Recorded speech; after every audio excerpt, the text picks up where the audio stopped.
Bəzən diplomatiya sadəcə rəsmi imzalardan və soyuq bəyanatlardan ibarət olmur. İki qardaş xalqın liderləri bir araya gələndə protokollar unudulur, yerini səmimiyyətə verir. Azərbaycan prezidenti İlham Əliyevin Özbəkistana dövlət səfəri məhz bu səmimi görüntülərlə başladı. Bu iki dövlət başçısının görüşündən daha çox uzun zamandır görüşməyən iki doğma qardaşın qucaqlaşması idi.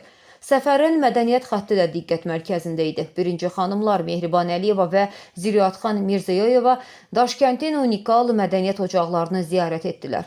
Keramika, zərgərlik nümunələri və İslam dünyasının böyük mütəfəkkirlərinin irsi bu görüşdə ortaq mənəvi bağlarımızı bir daha xatırlatdı. Amma səfərin sürprizləri bununla bitmədi. Bakı və Daşkənd gələcəyə birgə addımlayır. İmzalanan tarixi əbədi dostluq müqaviləsi ilə yanaşı futbol dünyasında da böyük bir ilk yaşandı. İki ölkə 2027-ci ildə FIFA U20 Dünya Çempionatına birgə ev sahibliyi edəcək.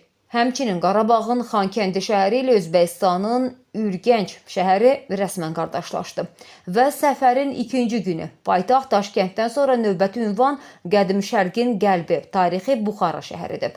Buxara Beynəlxalq Hava Limanı ali qonaqları qarşılamaq üçün tam hazır vəziyyətdə idi və İlham Əliyevlə Mehriban Əliyevanı burada da eyni doğmalıqla qarşıladılar. Bakı ilə Daşkənd arasındakı bu bağlar artıq sadəcə tərəfdaşlıq deyil. Bu tarixin sınağından keçmiş və gələcəyə böyük hədəflərlə irəliləyək gerçək bir qardaşlıq dastanıdır.